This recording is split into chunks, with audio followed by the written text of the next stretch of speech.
So the next session is about AI, an interesting topic for everyone. And as you know, Government of Canada launches AI strategy, and AI strategy task force is announced, and there will be a lot of development on this topic. That's why we have two excellent guests with us to discuss some of the issues on AI strategy and what's on the stake for in policy level. We have here with us Mark Schaan, who is the Deputy Support to the Minister of Artificial Intelligence, and his task is support Canada's industrial AI and digital agenda. And in a conversation with Dr. Gail Murphy, Professor and Vice President, Research and Innovation at the University of British Columbia and Vice Chair at the Digital Research Alliance of Canada. As well, she has also been named as one of the members of AI Strategy Task Force on Research and Talent. So I want to ask you, please come to the stage. Thank you. And Mark, I guess, is here somewhere. Oh, Mark is here.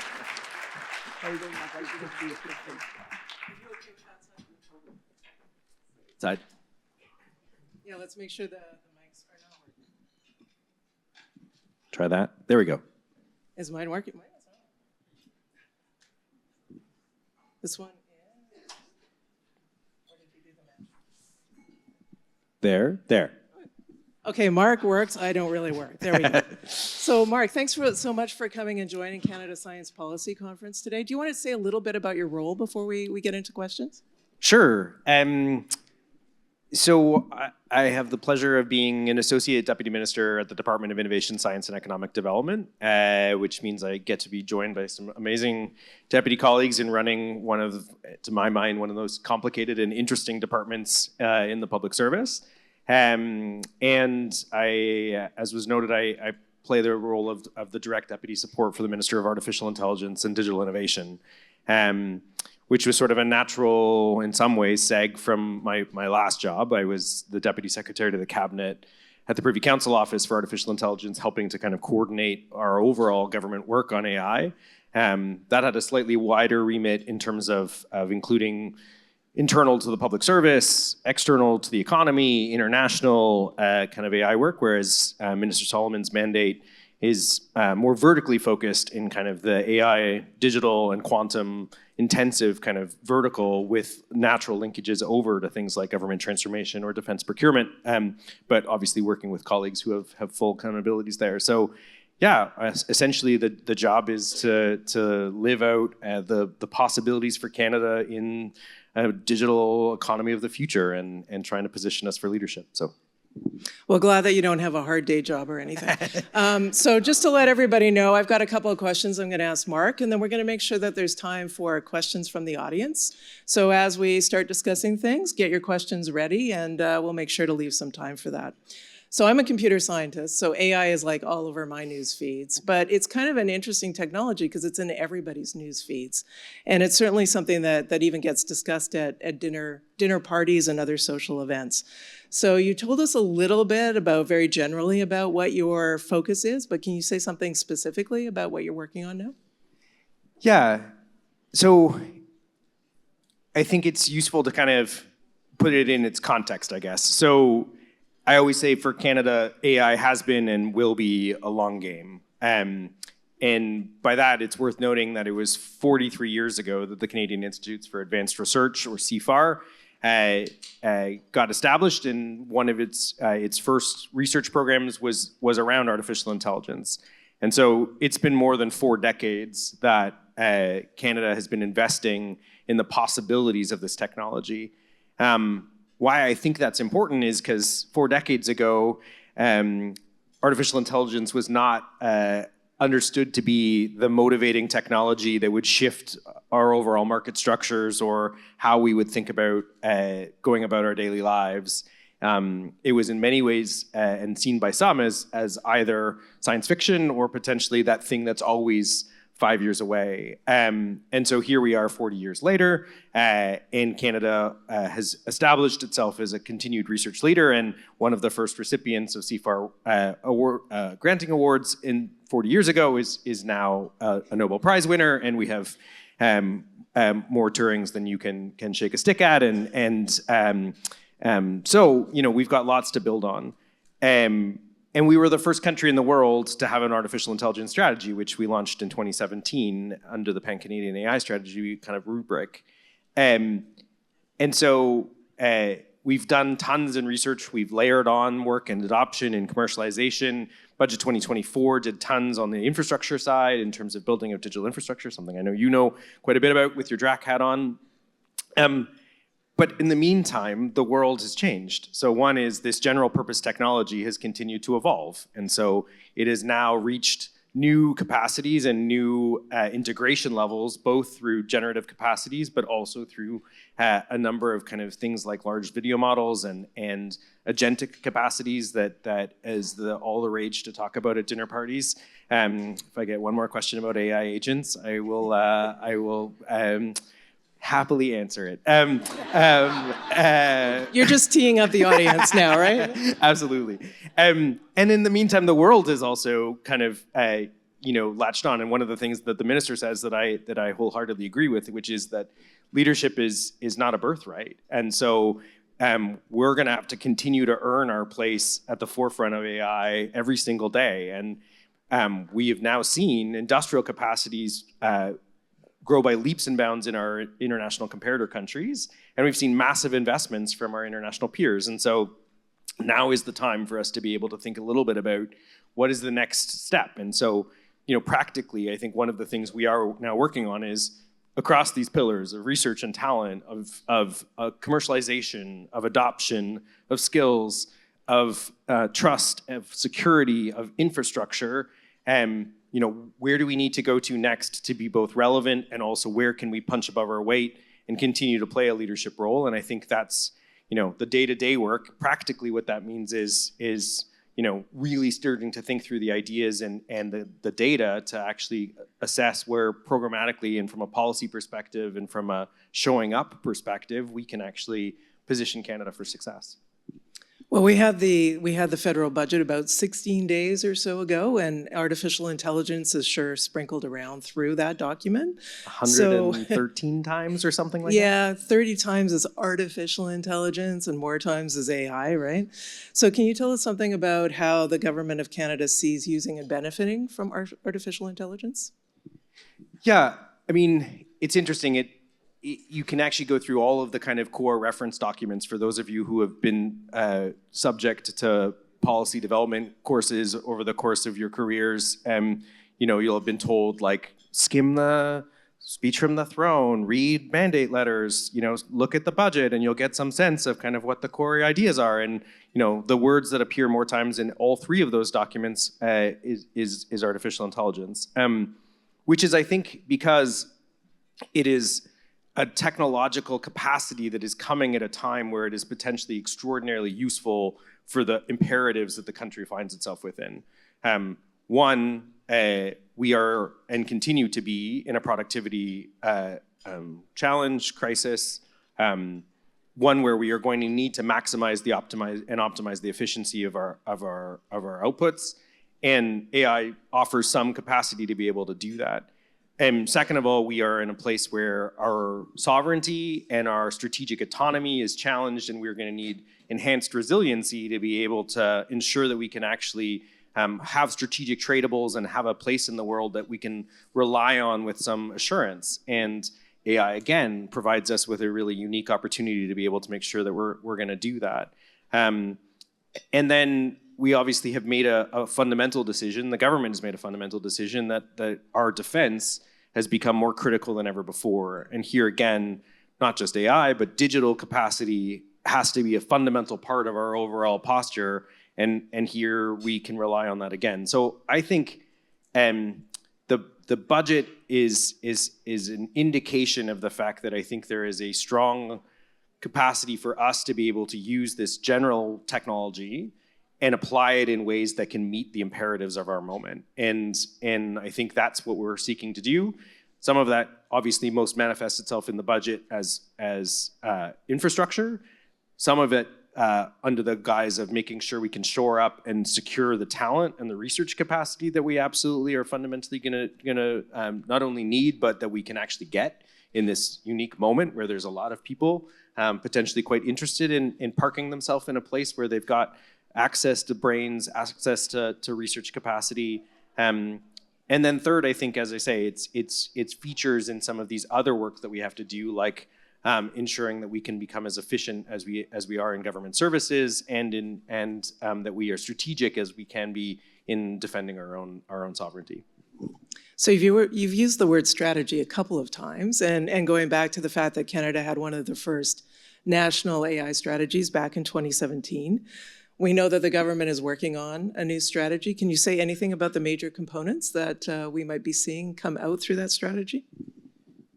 For all of you who paid the price of admission on the hopes that I would now reveal Canada's new AI strategy, I regret to inform you that is not what is going to occur. I can say a little bit about process, and I can say a little bit about some of the thematics. So from a process perspective, we did something quite, in my mind at least, bold, which was, the minister was clear, we're not going to use 20th century governance for a modern day problem. And so the notions of sending away a blue ribbon panel and saying, please come back to us in 14 months and provide us with 3-volume tomes that we will then sift our way through, and maybe in budget 2029 or 2020 or 2030 we'll begin the implementation process. So we pushed people and we said we're going to do a 30-day national sprint. And so from October 1st until November 1st, a public portal was opened to Canadians to tell us what they thought our next strategy should look like. And 28 exceptionally brilliant and thoughtful Canadians, yourself included, were asked to give us really pointed and thoughtful and ideally provocative advice about what we should be thinking about. I think the numbers are telling. 11,300 Canadians used those 30 days to send us a lot of thoughts. The consultation feedback form was not a bubble survey about how your McDonald's service was today. It was, if I remember correctly, 13 questions across a whole number of thematics, and people gave us real feedback. And the 28 task members, I always love this number, the 28 task members produced 31 reports. I didn't know we could submit more than one. I'm glad we didn't advertise that, which we are working our way through, and the minister has had the chance to be able to engage with the task force around the thematics, which is useful. And now comes the hard part of distillation. I think, a few things are clear. One is, our research foundation has been exceptionally important and has been pivotal in many of the gains we have been able to make in artificial intelligence as a country. And we stand uniquely positioned to potentially continue to grow our capacity. I think we also recognize that the translation of research to commercialization, to adoption, to application, to efficiency, to productivity, to better societal gain is the piece that we have not fully mastered, and we haven't fully mastered it in any of the technological waves that have come before AI, and so it actually makes it all the more critical that we get it better and in this one. And so that's the nut that I think is to crack on the rest of the strategy, which is to say yes, absolutely research. That's super important. The 130 odd CFAR research chairs have been bright lights that have done extraordinary work in a whole series of zones. Yes, absolutely, those people need compute, they need infrastructure. We need to make sure that we've actually thought through how we can actually not only get to sovereign access to infrastructure, but also that we can build a sovereign marketplace, an ecosystem of players who have the competency and capacity to build big like the rest of the world. We're we're going to need skills, obviously, to be able to engage and work with these technologies as they become increasingly integrated. But then comes the commercialization, adoption pieces, which I'd say are the pieces that are still very much the pieces that are not yet cooked, and so we'll see where that goes. And so I think the minister is looking forward to the early portion of 2026 to be able to come back and indicate. He says something that, for those of you who are public servants in the room, terrifies me, which is that this is going to be an iterative strategy, which is going to consistently learn and adapt and evolve over time. For those of you in the public service, you know that's our strong suit. We're really good at allowing ourselves to make evolving decisions. Really quickly, too. Really quickly. Super, it's our brand. So, we will work with that construct, and I think, that's what we have in store for 2026. Doesn't sound like you're going to get many holidays in December, so hopefully that'll go okay. You open this next can of worms because you used the word sovereign a couple times in that last answer. So not for the government, but actually for you, what does sovereign actually mean in AI?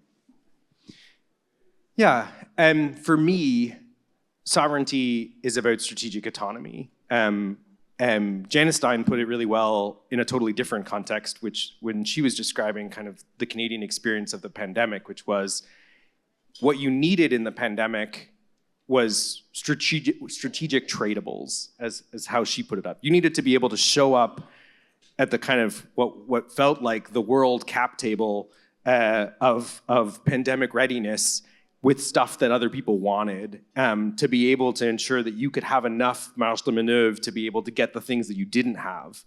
So for me, sovereignty isn't necessarily having a top-to-tail stack, because I think we have real limitations in our capacity to be able to mount a sovereign stack in AI at this current moment. And so it is having criticality and having the option to be able to know that you could rely on yourself to a much greater degree, and that you can work in partnership with others cooperatively because you actually can show up with real value. And I think that to me is both how I think about it, but also what our imperative is as we try and think about what the strategy needs to do. Yeah, I really like that framing of trying to figure out who are your partners out there as well, and where can you provide in that supply chain. So if we talk about AI, if we talk about sovereignty, data, compute always comes up. So what's the government's plan about giving researchers, giving industry, giving especially small and medium industry, enough access to compute, but also the data to compute about?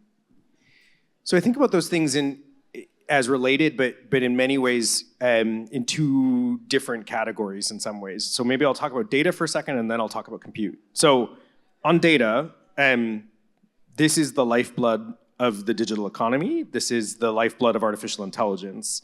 C'est vraiment au cœur des processus qui développent les modèles, qui vraiment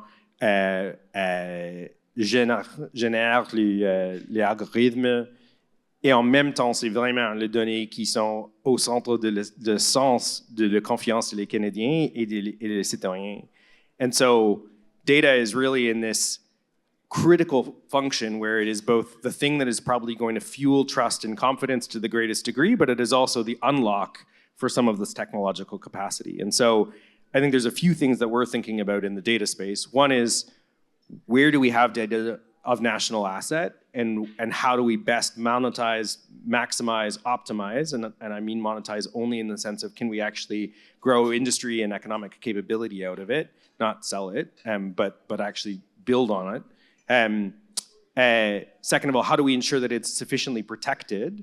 And then how are we actually ensuring that it can travel and it can transfer? And so you'll see some forthcoming work on, the minister's been clear that there's changes coming on private sector privacy modernization, which has a real opportunity to do some interesting things for AI, given the role that personal information plays as a source of algorithmic insight. I think we have to think a little bit more about particularly the interoperability of data structure, as I tell other audiences, like the pathway towards AI success has a very unsexy start. It starts with structuring your data and actually applying it appropriately to business processes that you can actually adapt towards what they're for, as opposed to just doing what has always been done. And then I think we need to make sure that we are also thinking about how we house and store that data, which then comes to the compute side, which is, we have been the beneficiaries now of a significant investment in this space over a long period of time. So, I mean, the AI-specific compute investments were $2 billion in budget 2024, and then some top-ups in this most recent budget. But you actually go back to, to Canary, to DRAC. I'm sorry to use these acronyms. We are in Ottawa, though, so should be okay. But from the provision of high-speed internet all the way through to data center capacity to be able to run non-AI workloads, we have thought consistently about how we make sure that people have the technological infrastructure to be able to innovate. I think the $2 billion is now coming to fruition. So just as a reminder for folks who probably maybe not be familiar with how we structured the first bits, were $300 million in compute access. So $300 million for small and medium-sized enterprises to be able to take their AI workloads and have incentivized compute. 50 cents on the dollar if you bring it to a non-Canadian provider, 66 cents on the dollar if you bring it to a Canadian provider. And that program was more than 4 times oversubscribed from what we had anticipated. So more than 1,300 people and small and medium-sized enterprises came through seeking compute supports. That program had 2 kind of elements. One is absolutely, let's get small and medium-sized enterprises on their adoption journey and make sure that they've got access to subsidized compute to be able to really begin their AI work.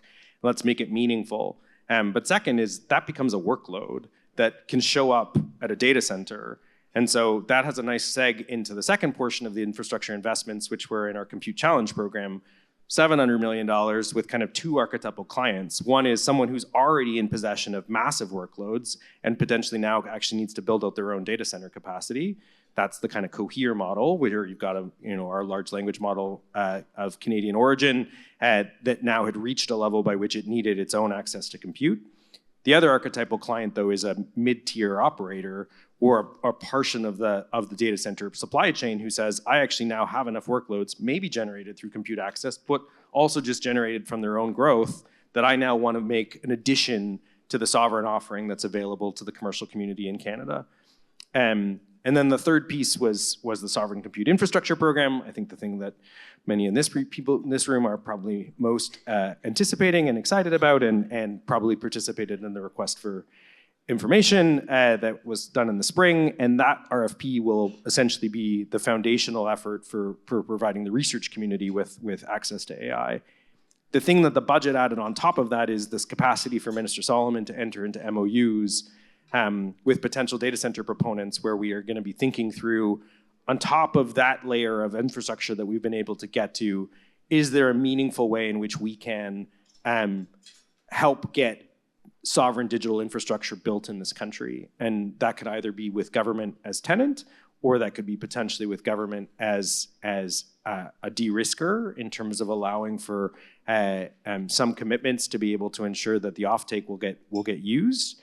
And I think we're thinking through that, and that process will take place. It will take shape. But I think all of that is pointing to, hopefully, a meaningful build out of sovereign opportunity and alternative. That's not to say that everyone should only be using sovereign compute. There's a real role for international players and for the hyperscalers, but I think we want to make sure that there's a choice. Thanks for that. I'm going to give the audience the warning that I'm going to ask one more question and then open it up to the audience. So if you want to make your way to the mic, this would be a good time. So you talked about the fact that we now have compute kind of access and data that's starting to emerge in the country, and people are using it. But a challenge with actually having AI adopted into commercial use, government use, hospital use, is whether or not people trust it.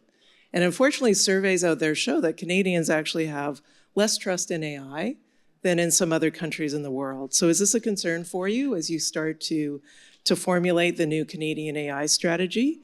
And what levers do you have to be able to try to address those trust issues? Yeah, it's honestly probably something that keeps me up at night, and that's probably like not hyperbole that I don't get a lot of sleep, but it is one of the things that prevents sleep when it could come. Yeah, not only does Canada have somewhat low numbers, we have amongst the lowest numbers of trust in the technology amongst our OECD peers. And so, the minister likes to say, innovation moves at the speed of technology, adoption moves at the speed of trust. And so we need to get over this hurdle of allowing businesses, Canadians, and others, and the general society to see this technology not as a risk, not as a fear. And so our levers, I think, need to overcome some of what are the barriers to trust and confidence. One is, I think what we're going to do on privacy protections is super important. People need to feel like their data is not going to get breached, that they know when they're talking to a robot, that they have some sense of what is happening to their information and how it is being fed back to them.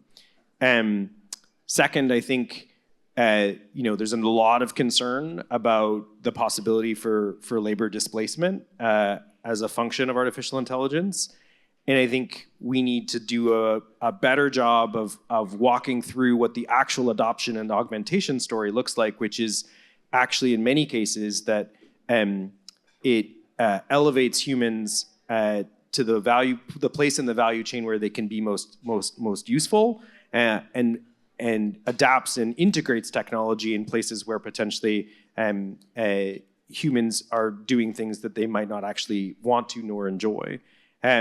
That's not to say it's all Pollyanna and it's perfect. There will be a transition in this technology like there has been in every other technological transition that has occurred, but I think we need to do a better job of talking about how we're going to ready our workforce, but also what the adoption journey actually looks like. And then I think, there is real work to do on some of the kind of catastrophic human harm side. That there is a lot of people who worry about misalignment, when an AI model separates itself from its controller. And there are people who worry about the contribution that AI will make to new biological and chemical weapons. There are people who are worried about AI as a cyber force that will continue to undermine our institutional and our economic integrity. Here we have the Canadian AI Safety Institute. I think there are some folks in the room who actually work on that function. We have some really important international collaboration on the research side in that space. And we have some fledgling but important efforts on things like Law Zero, Joshua Bengio's new initiative that's trying to push at what does safe AI potentially look like. And then, there's the middle space in between that are things like voluntary codes, certifications, and standards that are hopefully going to start to routinize this AI functionality so that we might get to a point, maybe it won't be a single blue check mark, but there'll be some sort of mechanism by which Canadians can wake up and when they engage with an AI tool, first know that they are, and second of all, have some sense of whether or not some thought and some trust and some security have been put into that so that they can engage more freely. Fantastic. We have some folks at the microphone, so would someone like to ask a question? I don't think the mic is on yet. Do you think it's on? It's definitely not on. Definitely not on. You can talk. Hopefully. See, it wasn't so easy to turn on. There we go. Thank you very much. There we go. Thank you very much for that last question on trust, and thank you very much for this conversation. My name is Karine Morin. I'm head of the Federation for Humanities and Social Sciences. Former public servant, so I think you'll appreciate that we have a sense in public service that values matter to inform behavior. And when we mentioned 2017, it seems that we might sometimes overlook that there was also the work that resulted in the Montreal Declaration on Responsible AI. And so I just wonder if you'd like to comment a little bit on getting beyond technology-driven efforts and looking at human-centered AI. Yeah, super important point. Canada was not just at the forefront, actually, of the development of the technology. Canada has been at the forefront of contemplation and consideration of the responsible use and ethical use of the technology since its outset. You noted the Montreal Declaration, but I would also note that Canada, in its not this presidency of the G7, but its last presidency of the G7, was the beginnings of the Global Partnership on Artificial Intelligence, which was an effort to bring the world's research capacity and thought leadership to governments who are grappling with responsible adoption and how to integrate the technology. It's a much longer storyline, so I'll try and kind of condense it, but essentially like the arc of the world was heading towards some sort of interoperable global governance for artificial intelligence. We started, as you know, in 2017 and before, with this notion that this was a technology that needed ethics and norms and principles, and in part that was a function of what governance was kind of offered at the time, but also this feeling that the technology wasn't yet ready for prescriptive or kind of more specific regulatory effort. And hence, the world and Canada helped contribute, helped develop hundreds of sets of principles of AI, which many of which all say the same things, and they're all very, very important. Whether it's the OECD principles or the Hiroshima Code of Conduct. And then we saw the move very rapidly towards regulatory approaches and statutory obligations as it related to contemplation of kind of human centricity in artificial intelligence deployment. Probably most notable in the EU AI Act, but in a number of other spaces. And you can actually see that arc kind of work its way through from Japan's G7 presidency to Italy's G7 presidency to the work of the OECD. And then, we all know what happens next, which is that we have a new US administration that shows up at the Paris AI Summit and says, like, regulation is off. Like, all forms of regulation are essentially a diminution of American ambition and capacity, and we're not going to take it anymore. So the global conversation is needed to shift. And I think for Canada, what has needed to continue to come to the fore is the fact that this is a technology that will only function with confidence. And so, from a public service perspective, that's meant continued build out of things like algorithmic impact assessments, the automated decision-making systems policy, the guidance on generative AI and its utilization within the public service. In the private sector, that's meant our code of conduct for industrial use of generative AI. That's meant having Canadians at the forefront of things like ISO 42001, which is the first kind of overall AI systems standard in place for ethical use of AI. And I think this continued work on technocratic cooperation about how we actually can start to granularize what it actually means to do good when you're actually deploying artificial intelligence and what those fundamental tests are, that I think will continue even in the face of a global conversation that is needed to adapt and shift. And so I think that's kind of the way in which we will continue to play it. But as I say, we will get nowhere without a notion of having trust and confidence at the forefront of the strategy. We'll try to take two last questions, one here and one there. Hi, thank you for mentioning the harms that can be caused by AI. And I'm curious whether you think that given these harms, there are cases in which we should say no as Canadians to AI. And I'm not talking about specific use cases. I'm talking about wholesale AI systems. By the way, I'm Renee Sieber from McGill University. Yeah, that's a challenging question, in part because AI systems are so diverse in their nature, and we often talk about AI monolithically, and it actually causes a real challenge in terms of actually being able to approach effective regulation and effective oversight of AI, because we lump in a whole series of technological capacities that have extraordinarily different functionalities. Do I think that there are AI systems that just by their very nature are obviously harmful. I think for me, it often does actually come to use cases, which probably with a preponderance of use cases actually does get you to the point in which the entirety of the model is probably challenging, or the system is challenging. I think the use case specific approach, as well as some of the foundational inputs, I think are probably an effective way in which we can kind of carve out some of those go and no-go zones. The reason I keep coming back to personal information is not just because we have a handy statute that we're modernizing while we're doing it, but governance of personal information is fundamentally going to help determine where there are go and no-go zones, because many of these are predicated on fundamental violations of what would be the current operation of our private sector privacy laws. It would utilize information in non-consensual ways that would essentially drive some of these outcomes. And then I think there will be zones where the potential for catastrophic harm, things like misalignment, things like bio and chemical weapons development, are potentially also so great that they will actually require some form of extraordinary intervention. I just don't know yet that we are contemplating that in a statutory context, but I would say that we are thinking about it both on the inputs and outputs side. One last quick question over here. Yeah, thank you, Mark, for that.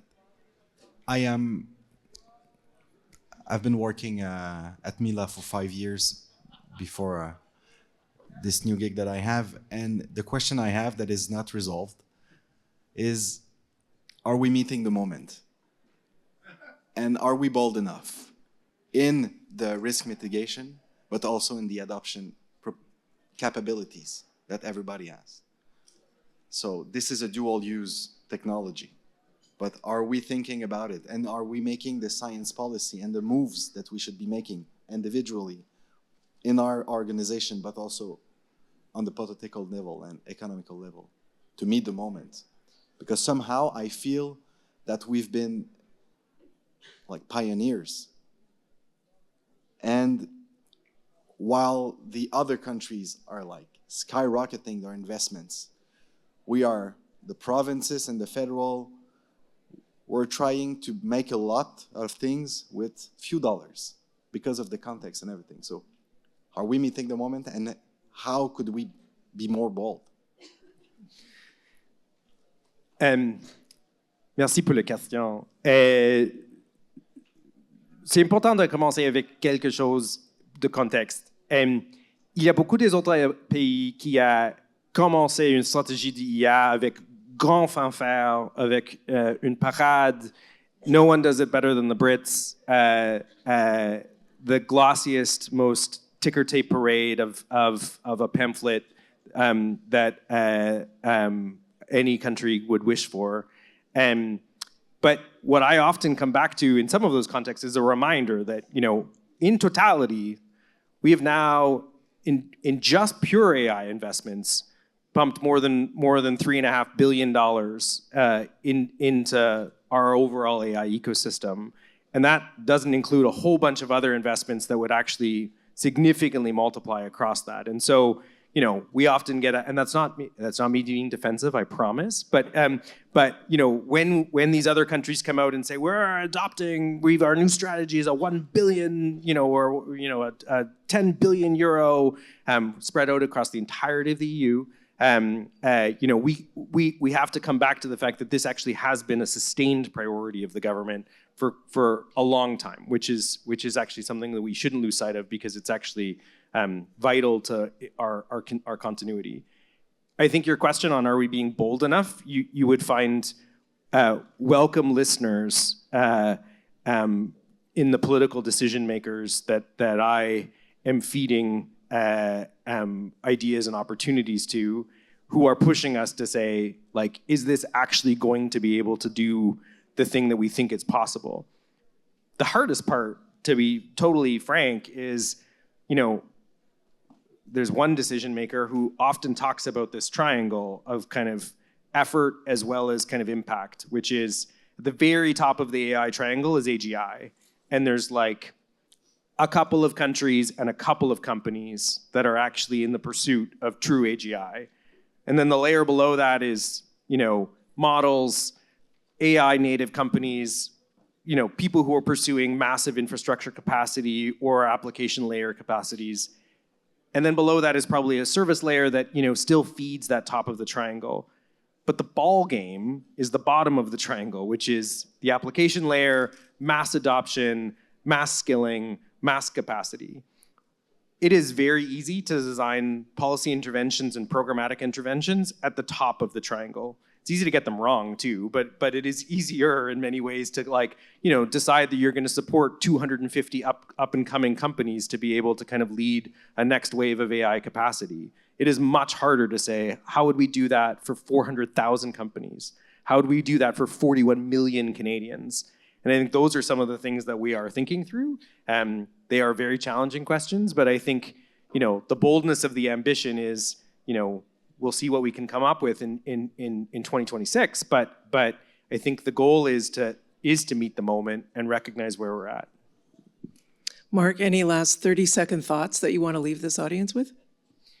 Just the vitality of this community to the effort, which is you are at the forefront, you are the canaries in the coal mine, and whether it's on the ways in which we are actually going to make this safer, make this more applicable, make this more real in terms of skills and competencies, or help guide us in the ways in which this research is going to drive, we need all of your effort, and it's only because of all of what you are going to do that we're going to be able to put Canada in the driver's seat.